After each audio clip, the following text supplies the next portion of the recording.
إله إلا الله وأشهد أن محمدا رسول الله. أشهد أن لا إله إلا الله وأشهد أن محمدا رسول الله. أستغفر الله العظيم. أستغفر الله العظيم. أستغفر الله العظيم الذي لا إله إلا هو الحي القيوم وأتوب إليه من جميع المعاصي والذنوب إلى حضرة النبي المصطفى محمد صلى الله عليه وسلم وعلى آله وأزواجه وأولاده وذريته وأهل بيته الكرام. شيء لله لنا ولهم الفاتحة. أعوذ بالله من الشيطان الرجيم. بسم الله الرحمن الرحيم. الحمد لله رب العالمين الرحمن الرحيم مالك يوم الدين. إياك نعبد وإياك نستعين. اهدنا الصراط المستقيم أنعمت عليهم غير المغضوب عليهم ولا الضالين. ثم إلى أرواح جميع الأنبياء والمرسلين والملائكة المقربين والأولياء والشهداء والصالحين وإلى أرواح الخلفاء الراشدين أبي بكر الصديق وعمر وعثمان وعلي وعلى بقية الصحابة رسول الله أجمعين وإلى حضرة سلطان الأولياء قطب رباني شيخ شيخ محي الدين عبد القادر الجيلاني قدس الله سره العزيز وإلى أرواح أربعة أئمة المجتهدين ومقلدين في الدين والعلماء العاملين والفقهاء والمحدثين والقراء والمبشرين وشهادة الصوفية المحققين والتابعين لهم بإحسان إلى يوم الدين.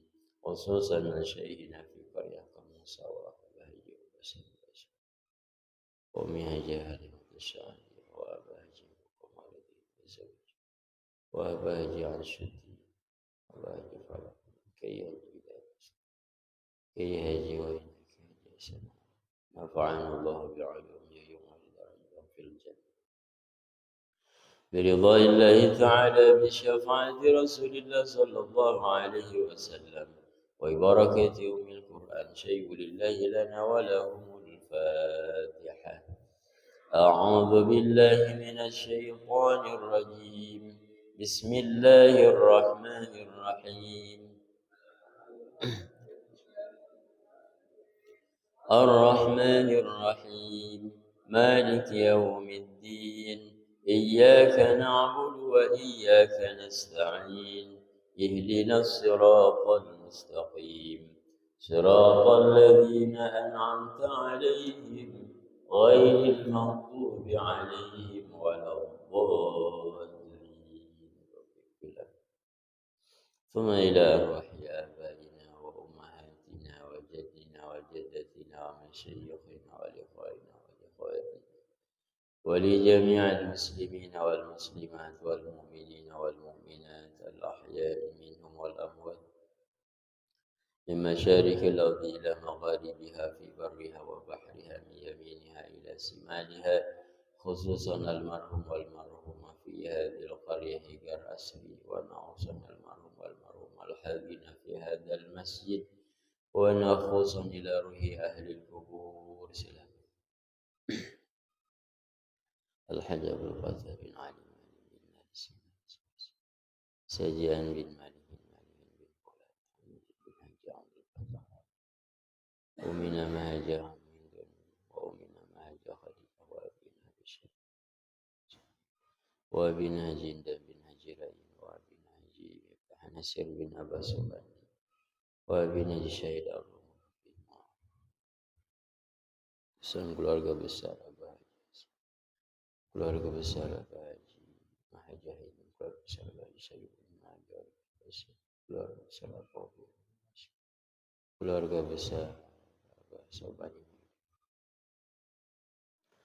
غفر الله ذنوبهم وستر عيوبهم وتقبل إيمانهم وإسلامهم وإحسانهم واجعل قبورهم رياضة من رياض الجنان ولا تجعل قبورهم غفرة من حفر النيران واجعل الجنة مسواهم الفاتحة رحمة لجسادنا وأزواجنا وأولادنا وأموالنا وكسبنا وحسن مقاصدنا بالخير يا الله من مقاصد الدنيا والآخرة اللهم إنا نسألك من خير ما سألك بك نبيك محمد صلى الله عليه وسلم ونعوذ بك يا الله من شر ما استعاذ بك نبيك محمد صلى الله عليه وسلم والله المستعان وعليك البلاغ ولا حول ولا قوة إلا بالله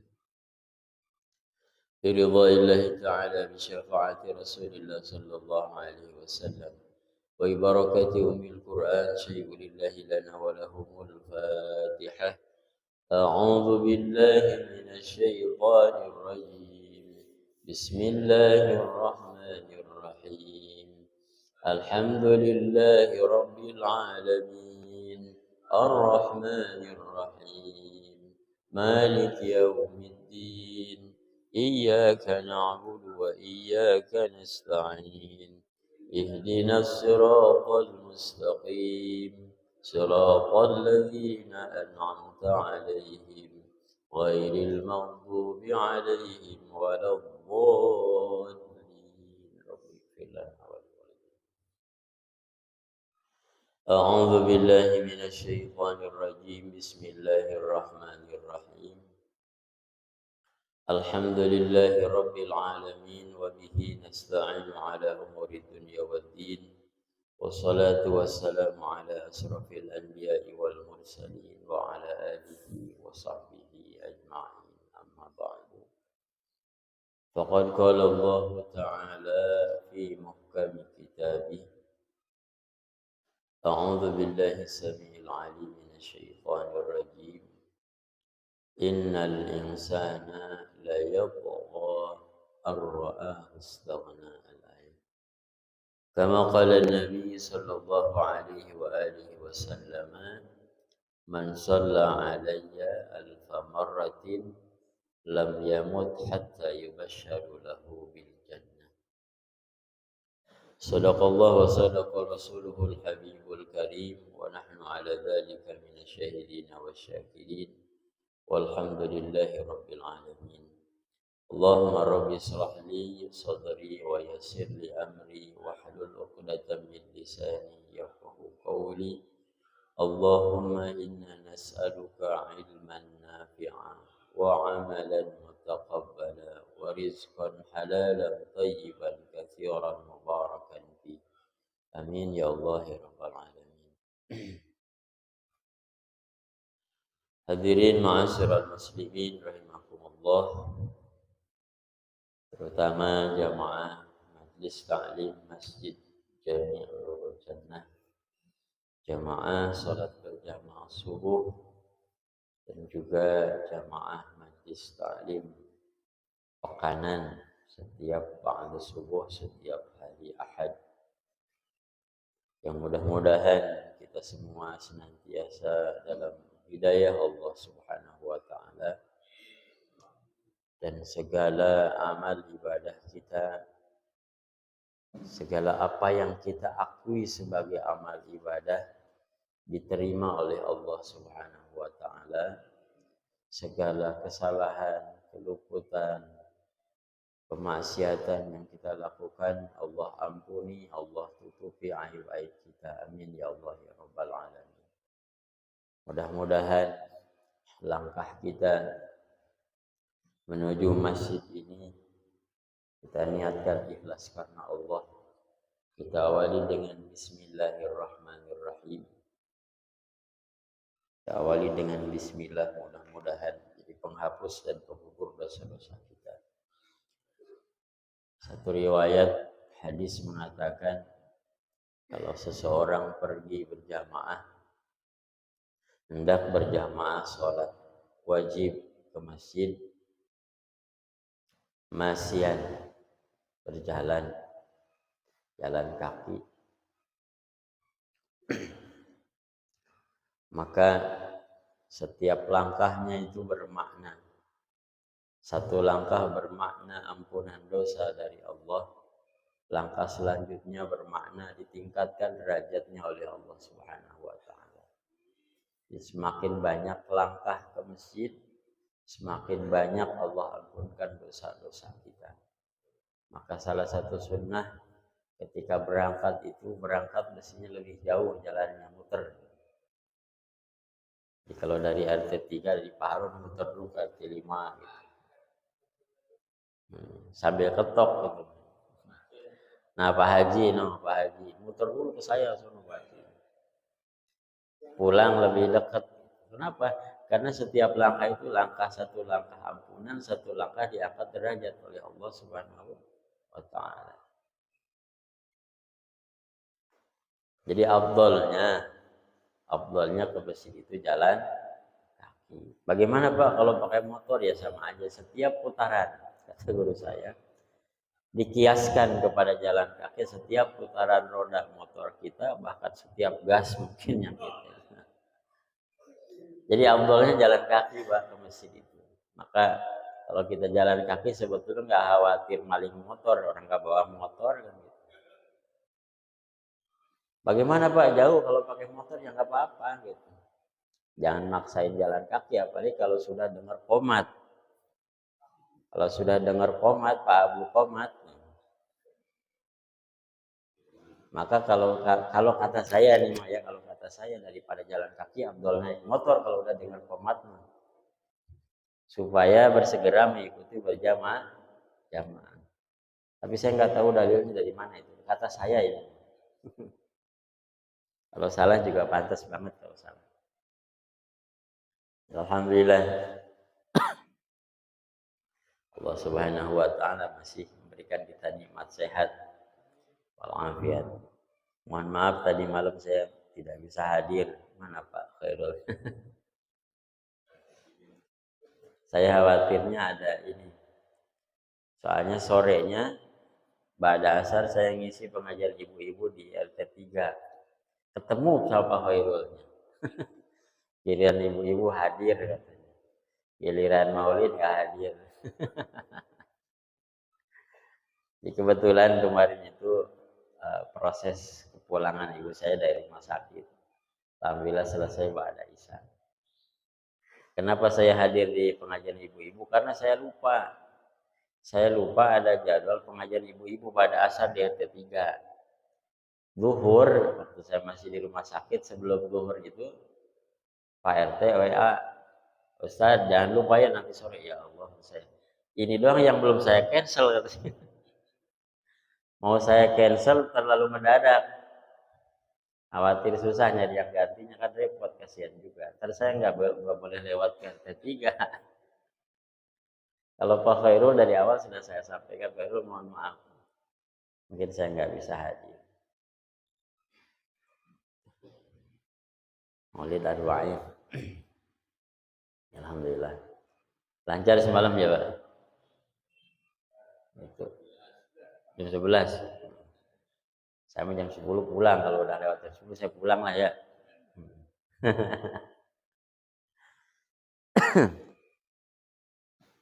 Subhanallah, alhamdulillah. Besok jadwal di Al-Jaya. Mudah-mudahan bisa hadir. Ntar salah paham lagi. Giliran di Al-Jaya hadir. Apa-apa ya.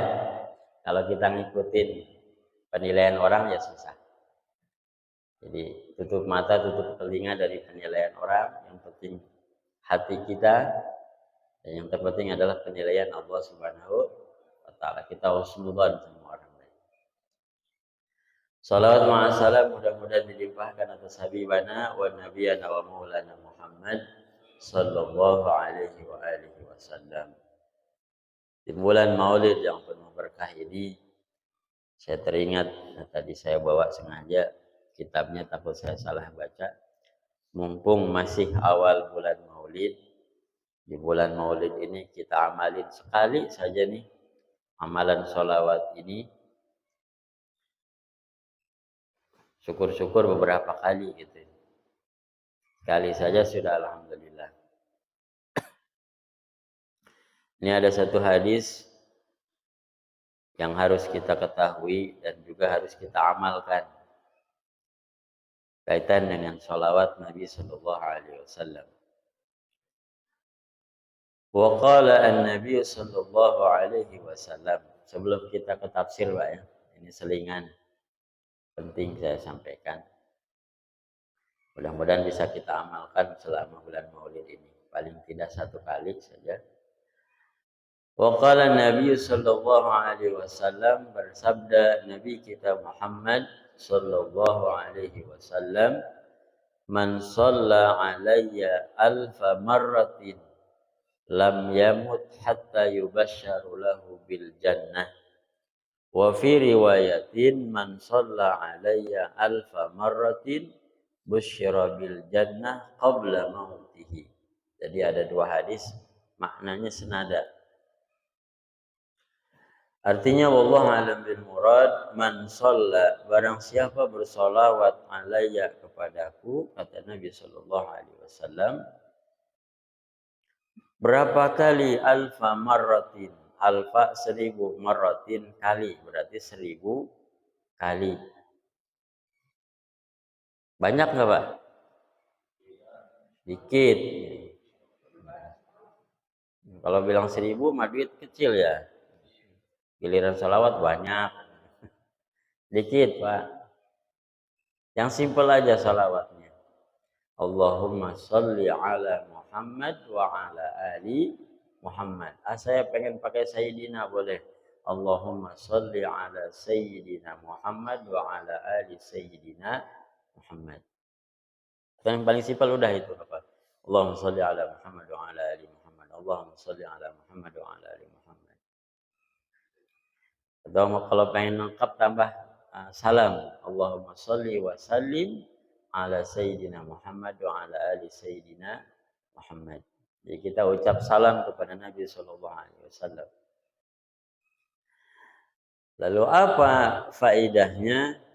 Lam yamut, maka orang tersebut tidak akan mati hatta yubashsharu lahu bil jannah, sehingga dia akan diberikan kegembiraan, diberikan kabar gembira baginya bil jannah, bahwa tempatnya nanti adalah surganya Allah Subhanahu wa taala. Pernah Pak ngamalin Pak? Di sini tidak ada bahasa dicicil. Sekarang 100, besok 100, enggak. Berarti mengindikasikan bahwa sekali duduk baca sholawat sebanyak 1000 kali. Mungkin boleh tuh sekali-kali pas ada yang kosong kita pas Maulid itu udah dari awal sampai akhir sholawat aja bareng-bareng sampai 1000 kali. Ujungnya nanti doa. Tawasulnya dikit. Hatta yubashsharu lahu bil jannah. Kapan waktunya? Di antara para ulama menyampaikan bahwa kabar gembira ini disampaikan oleh Allah Subhanahu wa taala, di antaranya adalah saat sakaratul maut. Karena di saat sakaratul maut ini kita ini diperlihatkan oleh Allah Subhanahu wa taala mana tempat kita nanti setelah wafat, setelah meninggal nanti. Apakah di surga, apakah di neraka. Ke kanan lihat surga, ke kiri lihat neraka.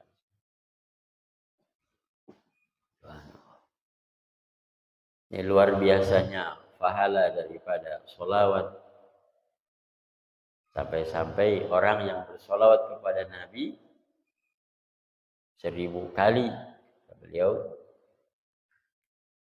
sebelum wafat pun sudah diberikan kabar gembira tempatnya di surga. Tapi mesti ikhlas. Wa fi riwayatin, dalam riwayat yang lain, man shalla alayya alfa marratin. Matan atau redaksi awalnya sama. Barang siapa bersolawat kepadaku, kata Nabi, alfa marratin, sebanyak 1000 kali, busyira bil jannah, maka dibahagiakan orang tersebut bil jannah dengan surga qabla mautihi, sebelum wafatnya. Sebagian yang lain memaknai bahwa kehidupannya di dunia akan diumpamakan seperti kehidupannya di surganya Allah Subhanahu wa taala. Yakin saja. Mudah-mudahan bisa kita amalkan ya Pak Haji. Nah, minimal sekali seumur hidup lah. Jarang-jarang. Paling berapa? Paling berapa menit? Nah, itu sedikit kaitan dengan maulid. Mumpung saya ingat.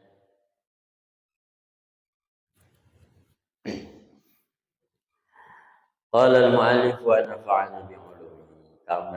Kemarin surah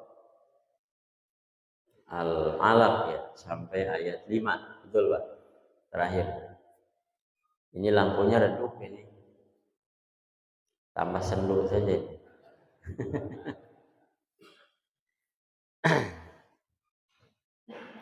Kemarin sampai alamal insana ma lam ya'lam. Qabla ta'limihi min al-huda wal kitaba was sina'ah wa ghairiha. Kalla, pasti ay haqqan, innal insana la yatgha. Inna ini perangkat yang digunakan sebagai penegasan. Sesungguhnya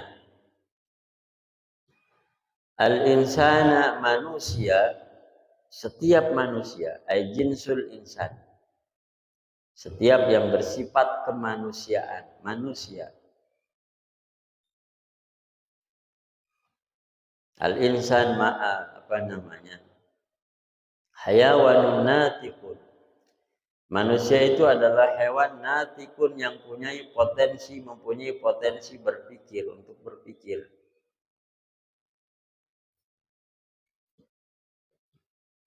Hayawanun natikun.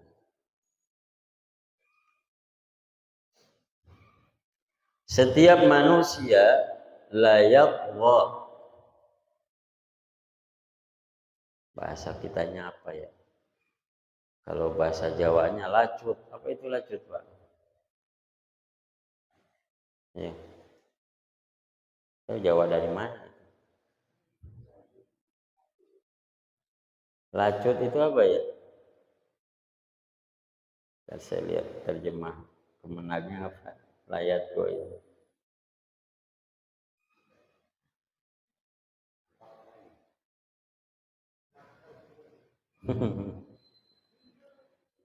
Layak go. Nah, terjemahan kemenangnya melampaui batas.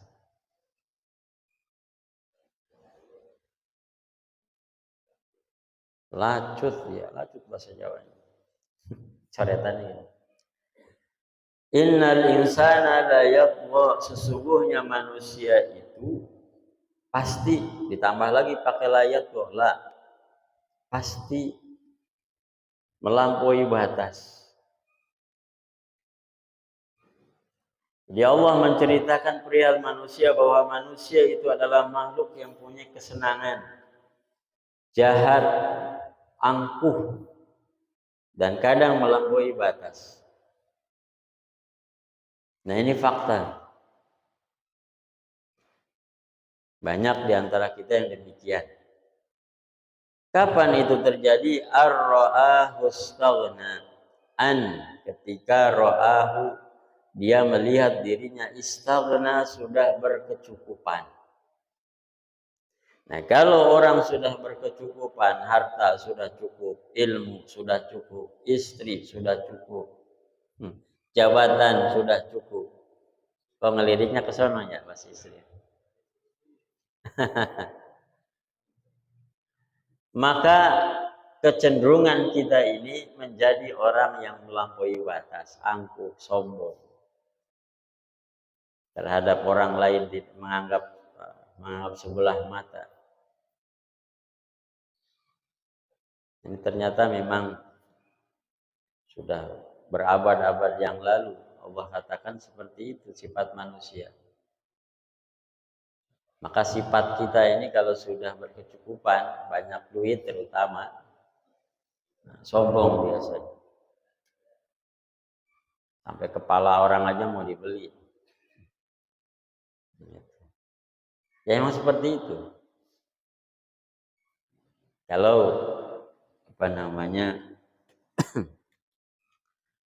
tidak didasari dengan iman.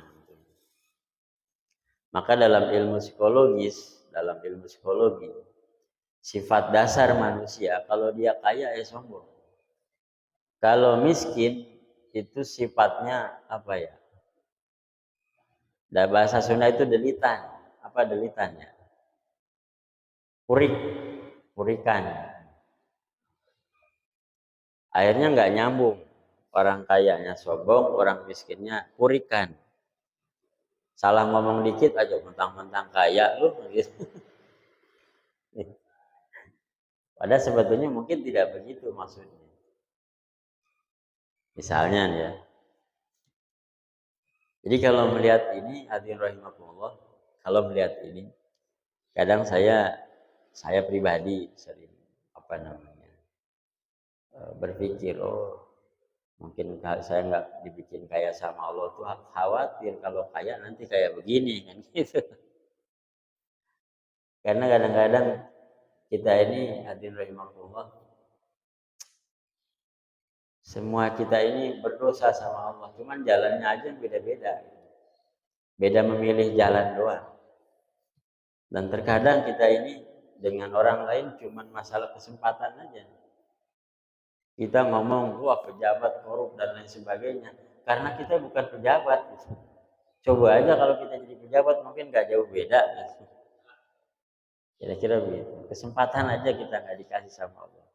Maka saya sering berpikir kalau kita gak diberi kesempatan jadi pejabat, gak diberi kesempatan jadi orang kaya, mungkin itu cara Allah menghindarkan kita dari kemaksiatan. Subhanallah. Istaghna merasa berkecukupan bil mali dengan harta. Ini sebetulnya mukhatabnya yang bersangkutannya ini adalah Abu Jahal. Nuzila fi Abi Jahlin. Diturunkan ayat ini untuk Abu Jahal. Yang ketika dia yang bukan beliau lah, terlalu bagus. Diberikan kecukupan harta, sombong kepada orang lain, terutama kepada Rasulullah Shallallahu Alaihi Wasallam. Kemudian diingatkan oleh Allah Subhanahu Wa Taala kalau kita sedang diberikan oleh Allah Subhanahu Wa Taala kecukupan, sandang, pangan, papan diberikan kecukupan, maka Allah ingatkan inna ila rabbika ruj'an. Sesungguhnya ila rabbika kepada Tuhanmu ya insan, wahai manusia, ar-ruj'a, tempat kembali kita ya ar-ruju, yakni kita akan kembali kepada Allah. Saat kita kembali kepada Allah Subhanahu wa taala, harta tidak dibawa mati, mobil yang banyak tidak kita bawa, jangankan ke alam barzah, ke kuburan saja enggak muat, Pak. Enggak muat. Batu akik yang kecil aja nggak boleh itu dimasukin dalam kuburan, nggak boleh. Nggak boleh.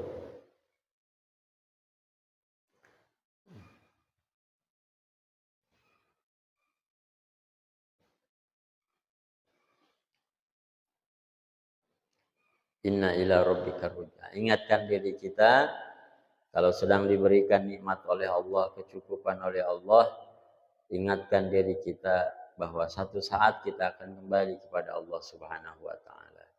Saya pernah baca satu tulisan seorang dokter yang rajin menulis, Dokter Dia Pratama namanya. Jadi ketika ditanya, dokter, dia kebetulan kebagian jaga di unit gawat darurat.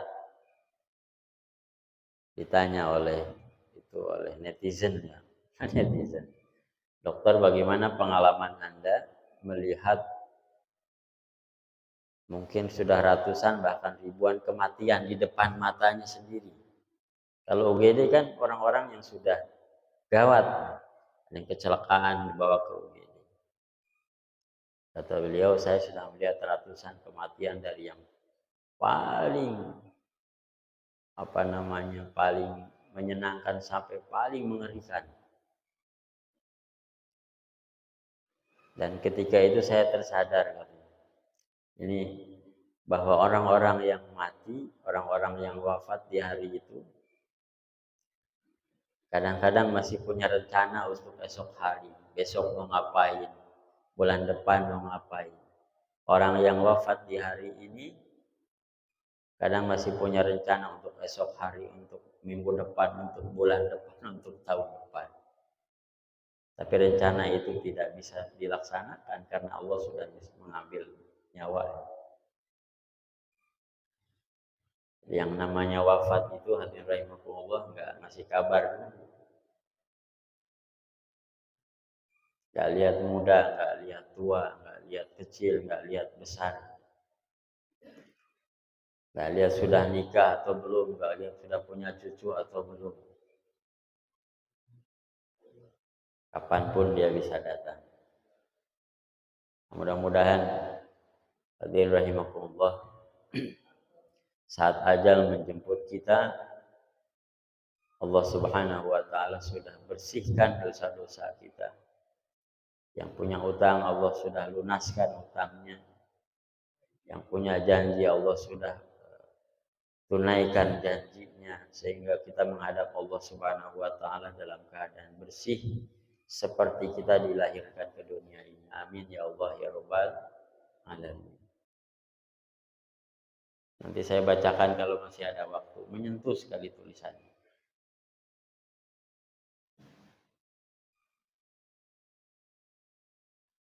Kalau masih ada.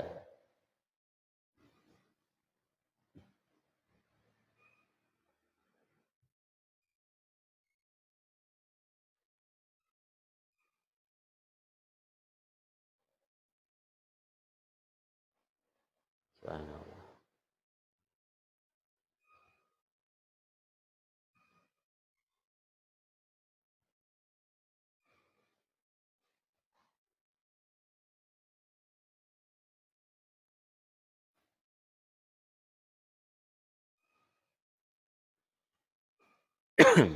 Ay ar-ruju takhwifun. Takhwifun lahu sebagai kabar atau menakut-nakuti Abu Jahal. Fayujazi at-taghiya bima yastahiquhu. Maka orang-orang yang melampaui batas akan dibalas oleh Allah Subhanahu wa taala sesuai dengan haknya. Mudah-mudahan Allah Subhanahu wa taala jauhkan kita dari sifat demikian. Allah limpahkan rezeki kepada kita beserta dengan Allah juga berikan hati kita yang rendah hati. Allah berikan hati kita yang tawadhu, tidak sombong dengan harta yang kita miliki.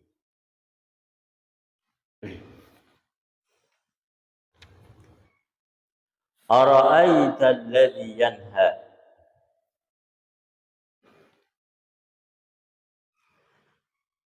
Ara'aita, apakah kau melihat Muhammad sallallahu alaihi wasallam alladhi yanha, orang yang melarang. Siapa orang yang melarang ini? Yakni huwa Abu Jahlin, Abu Jahal. Siapa yang dilarang? Abdan, hamba Allah, yakni Nabi Muhammad sallallahu alaihi wasallam, idza shalla, ketika beliau salat. Di Abu Jahal ini selain dia berlebihan atau melampaui batas karena dia merasa berkecukupan, selain itu juga dia termasuk orang yang melarang Nabi Muhammad SAW sholat di Ka'bah, sholat di Masjidil Haram. Bahkan sempat mengatakan, dalam tafsir Ibnu Katsir disampaikan, sempat mengatakan bahwa seandainya Nabi Shallallahu Alaihi Wasallam sholat dan bersujud di area Masjidil Haram, akan aku injak lehernya. Alhamdulillah min dzalik. Itu kata Abu Jahal. Jadi selain tadi bahwa dia ini diberikan kecukupan harta sampai punya sifat sombong, juga dia termasuk orang yang melarang Nabi Muhammad SAW untuk sholat di Mekah Al-Mukarramah atau di Masjidil Haram. Nah, ini ada satu hadis.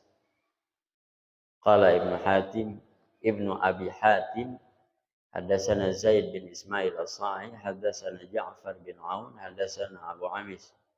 An Aun qala Abdullah, man humani la yusbi'ani, sahibul ilmi wa sahibud dunya. Wala yastawiyani. Ada dua golongan orang, kata Nabi Muhammad SAW, yang tidak akan merasa kenyang, senantiasa merasa haus dan dahaga. Yang pertama sahibul ilmi, orang yang berilmu. Yang kedua wasahibud dunya, orang yang mencari dunia. Jadi dua orang ini nggak bakalan kenyang selagi masih bisa. Wala yastawiyani, tapi mereka ini berdua tidak sama. Jadi yang satu baik, yang satu buruk. Ini bisa jadi indikator buat kita, Pak. Kalau kita di pelajarannya dari hadis ini, dari hadis yang mengatakan bahwa ada dua orang yang tidak akan merasa kenyang. Pertama, orang yang berilmu. Yang kedua, orang yang mencari harta. Dua-duanya sama-sama nggak kenyang, tapi yang satu baik, yang satu buruk. Nah, ini jadi indikator buat kita, Pak. Buat kita. Kalau kita senantiasa ingin nambah pengetahuan, ingin nambah ilmu, selalu merasa ingin hadir di majlis ilmu, maka insya Allah berarti golongan pertama. Tapi kalau kita yang kedua kurang terus rasanya, nah ini perlu hati-hati. Khawatir nanti masuk dalam kategori al-ayat dalam surah Al-Alaq.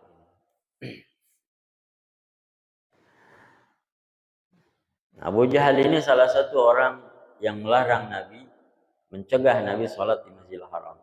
Bahkan dalam tafsir Muqasid dikatakan, Abu Jahal pernah mengatakan bahwa seandainya Nabi SAW sholat di Masjidil Haram dan sujud di sana, maka aku akan injak lehernya. Ara'aita in kana 'alal huda. Dalam hal ini, hadirin rahimakumullah, Allah Subhanahu wa taala memperingatkan Abu Jahal ini dengan peringatan yang lembut. Jadi di sini Allah mengajarkan kepada kita, ketika ada orang yang menentang peraturan agama Allah, ataupun kalau di masyarakat ada orang yang menentang peraturan masyarakat, undang-undang dan sebagainya, maka langkah pertama adalah peringatkan dengan cara yang baik. Sebagaimana Allah Subhanahu wa taala peringatkan Abu Jahal dengan mengatakan ara'aita in kana 'alal huda. Abu Jahal, tahukah engkau in kana 'alal huda, orang yang engkau larang, orang yang engkau benci, orang yang engkau cegah itu adalah orang yang ada dalam hidayah Allah. Au amara bittaqwa, orang yang kamu benci, orang yang kamu larang sholat di Masjidil Haram itu adalah orang yang menyeru kepada ketakwaan kepada Allah Subhanahu wa taala.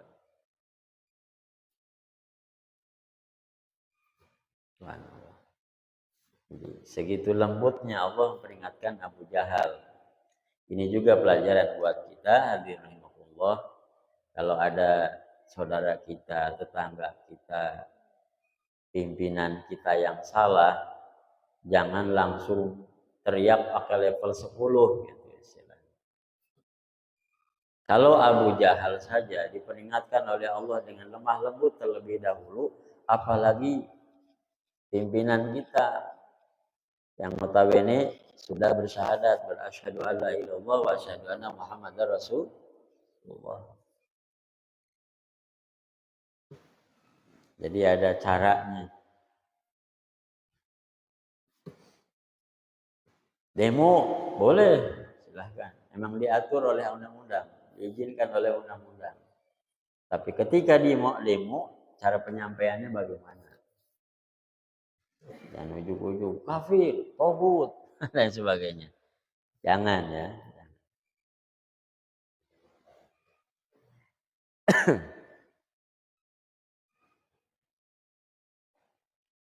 Au amara bittaqwa. Kemudian Allah perintahkan lagi, ara'aita in kadzdzaba wa tawalla. Tahukah engkau Abu Jahal in kadzdzaba wa tawalla? Kalau engkau mendustakan Allah wa tawalla dan kemudian engkau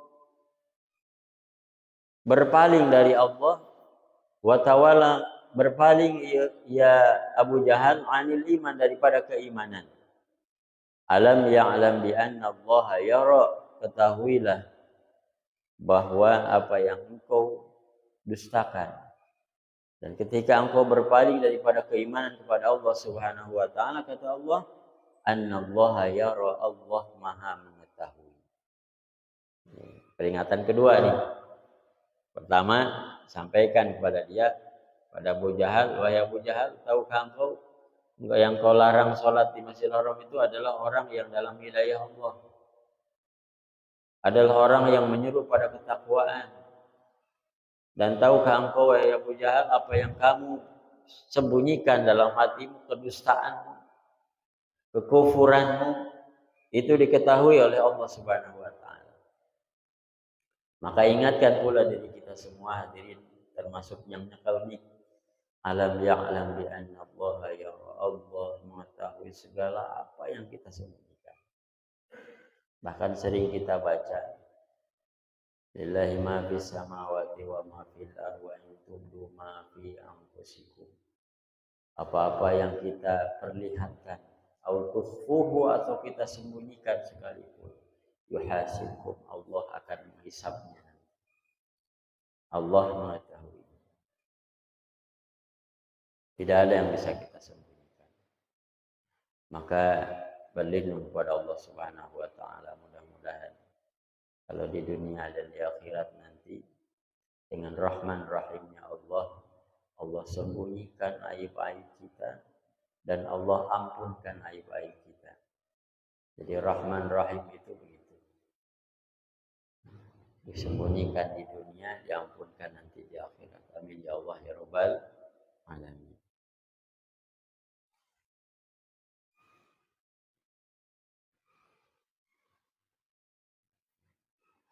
Ma sadara minhu, Allah mengetahui apa yang ada daripada Abu Jahal ini. Ayya'lam, Allah mengetahui. Karena Allah mengetahui, fayuzazihi alaihi, maka Allah nanti akan membalasnya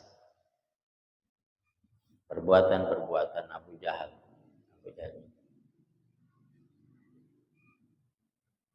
Kalla la illam yantahi lanasfa'an bin nasiyah. Nah, kabar bahwa Abu Jahal mengatakan kalau Muhammad sallallahu alaihi wasallam salat di Masjidil Haram akan aku injak lehernya sampai kepada telinga Nabi Muhammad sallallahu alaihi wasallam. Maka kemudian turun ayat ini, kalla la illam yantahi lanasfa'an bin nasiyah. Dalam hadis dikatakan seandainya benar Abu Jahal melakukan itu, maka akan didatangkan malaikat Zabaniyah mencabut nyawanya dari ubun-ubunnya. Berarti sebetulnya ini enggak terjadi karena gagal terus. Rencana Abu Jahal ini gagal terus. La illam yantahi, kalau Abu Jahal ini tidak menyudahi rencananya atau masih melaksanakan rencananya, amma huwa alaihi minal kufri lanasfa'an bin nasiyah, maka akan dicabut nyawanya bin nasiyah, akan dicabut ubun-ubunnya. La najuranna bi nasiyatihi ilan nar, dicabut ubun-ubunnya kemudian dilemparkan ke dalam nerakanya Allah Subhanahu wa taala. Ditegaskan lagi, ubun-ubun yang mana? Nasiyatin kadhibatin. Yani ubun-ubun yang mendustakan Allah Subhanahu wa taala. Khati'atin, yang salah dalam memilih jalan. Bukan memilih jalan keimanan, malah memilih jalan kekufuran. Nah, ini juga ancaman buat kita hadirin rahimahullah. Jangan sekali-kali melarang kepada kebaikan. Selagi ada kebaikannya, apalagi urusan agama. Ada orang mengadain kegiatan agama Islam. Mau misalnya manakiban, mau misalkan tahlilan dan sebagainya. Jangan suka larang-larang. Walaupun misalkan dalam pandangan dunia berbeda aliran, oh ini Muhammadiyah, oh ini Persis, oh ini NU, oh ini Wahabi, oh ini segala macam. Jangan. Wasfuha bidzalik, Allah menyifatinya dengan nasyah. Jadi yang dicabut itu adalah ubun-ubun. Maksudnya bukan ubun-ubunnya saja, tapi seluruhnya. Wal muradu sahibuha, yang dimaksud adalah yang punya ubun-ubun ini. Falyad'u nadiyah.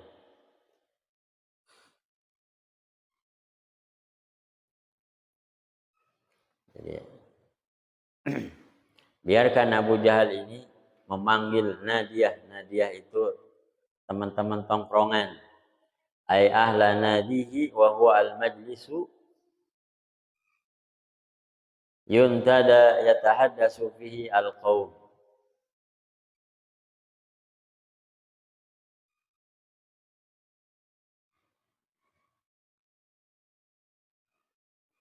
Jadi kata Nabi SAW, ini ada satu keterangan bahwa kalau misalkan Abu Jahal melakukan itu, maka akan didatangkan malaikat Zabaniyah untuk mencabut nyawa daripada Abu Jahal ini.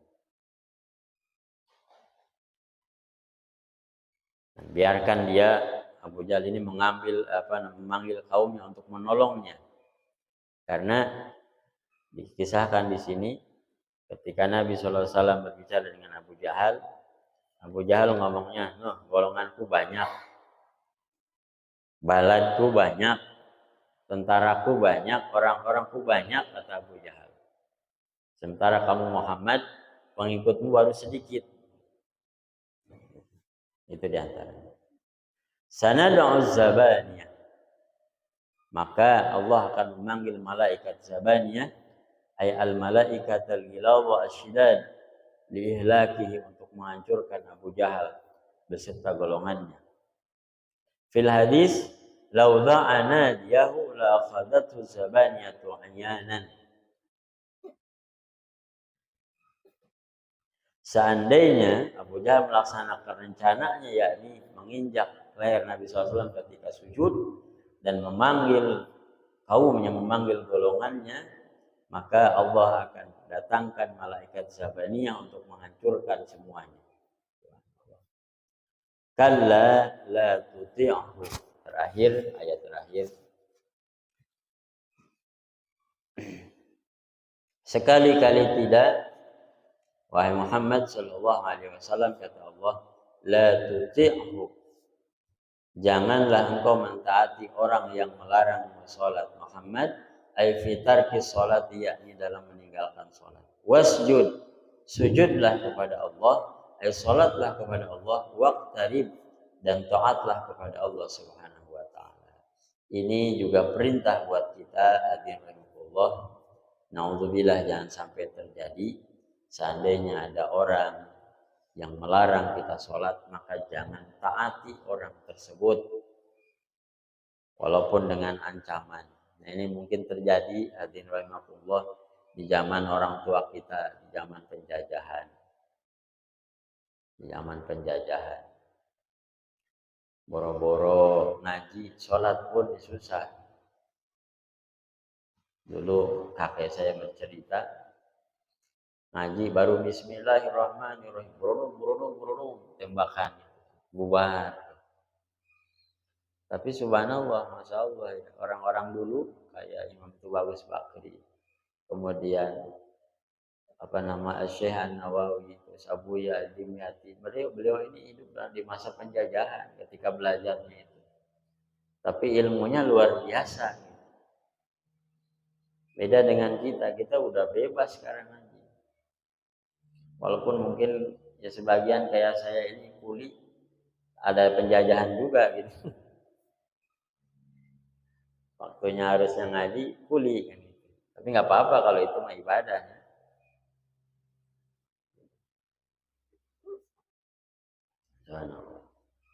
Apa-apa itu mah ibadah. Kerja mah. Cuman jangan berlebihan juga. Misalkan kita kerja dari jam 8 pagi, pulang jam 5. Harusnya ngikutin ta'lim sorenya atau malamnya ngikutin apa namanya Maulid Arba'in. Masih tambah lemburan juga. Lemburan itu wajib diambil apa bebas pilih, Pak? Wajib. Gitu ya. Ya tergantung kondisi lah. Yang penting patokannya gini, Pak. Patokannya gini. Patokannya. Ini patokan buat kita. Man saghalahul fardu 'anil nafli fahuwa ma'dzur. Wa man saghalahun naflu 'anil fardi fahuwa ma'dzur. Barang siapa disibukkan dengan perkara yang wajib sehingga tidak bisa melaksanakan perkara yang sunnah, fahuwa ma'dzur, maka itu diampuni. Tapi kebalikannya, wa man saghalahu naflu 'anil fardi, barang siapa disibukkan dengan perkara yang sunnah sampai-sampai ketinggalan yang wajib, fahuwa maghrur, maka itulah orang-orang yang tertipu. Jadi patokan kita itu wajib sunnah, wajib sunnah, wajib sunnah. Wajib dua-duanya, pilih salah satu boleh. Wajib sunnah harus pilih yang wajib. Kalau ada wajib berbarengan dengan yang sunnah, kita pilih yang wajib. Yang sunnahnya nggak bisa dong, ma'dzur, diampunkan. Tapi kalau wajib sunnah kita ngambil yang sunnah, maghrur, tertipu. Ibarat kita sholat tahajud 12 rakaat. Jam 2 sampai jam 3. Jam 3 ketiduran, subuhnya 12. Itu yang maghrur, tertipu. Nah, kita tidur jam 12 malam. Bangun pas banget adzan subuh. Ketinggalan sholat tahajudnya, tapi subuhnya kebagian. Ma'dzur. Dimaafkan oleh Allah Subhanahu wa ta'ala. Itu Pak. Allah a'lam bishawab. Demikian yang saya sampaikan, hadirin rahimahullah. Kesimpulannya diantaranya adalah mudah-mudahan Allah Subhanahu wa ta'ala berikan kita kecukupan harta disertai dengan kerendahan hati, tidak menjadi sombong. Dan terakhir, siapapun yang melarang sholat maka jangan pernah ditaati, karena taat sholat adalah ketaatan kepada Allah Subhanahu wa ta'ala. Waqtarib, dekatkan diri kita kepada Allah Subhanahu wa ta'ala dengan cara mengerjakan apa-apa yang diperintahkan oleh Allah Subhanahu wa ta'ala. Mudah-mudahan satu keterangan mengatakan kalau kita disibukkan oleh Allah taat, disibukkan oleh Allah mendekat kepada Allah, maka ketahuilah bahwa saat itu Allah sedang ingin dekat dengan kita. Alhamdulillah. Demikian yang benar dari Allah Subhanahu wa ta'ala. Yang salah dari kehilapan pribadi saya, mudah-mudahan Allah mengampunkan. Allahumma inna nas'aluka husnal khatimah. Ya Allah, kami mohon kepadamu dengan segala kerendahan hati dan segala kesalahan dan keluputan yang kami lakukan, karuniakan kepada kami husnul khatimah, wafat dalam keadaan husnul khatimah. Warzuqna ya Allah, karuniakan kepada kami taubatan nasuha qablal maut, taubat yang baik, yang terbaik di sisimu ya Allah sebelum Allah Engkau wafatkan kami ya Allah. Ya muqallibal qulub, wahai zat yang membolak-balikan hati, merubah kondisi hati kami. Sabit qulubana ya Allah, tetapkan hati-hati kami, hati istri-istri kami, hati putra-putri kami, hati keluarga kami, hati ayah dan ibu kami, hati tetangga kami, ya Allah. Sabit qulubana ya Allah, ala ta'atika dalam taat kepadamu ya Allah. Rabbana atina fid dunya hasanah wa fil akhirati hasanah wa qina adzabannar wa qina adzabannar wa qina adzabannar. Bifadli subhana rabbika rabbil izzati amma yasifun wa salamun alal mursalin walhamdulillahi rabbil alamin. Subhanaka Allahumma bihamdika asyhadu an la ilaha illa anta astaghfiruka wa atubu ilaik. Usikum wa nafsi taqwallah. Wassalamualaikum warahmatullahi wabarakatuh.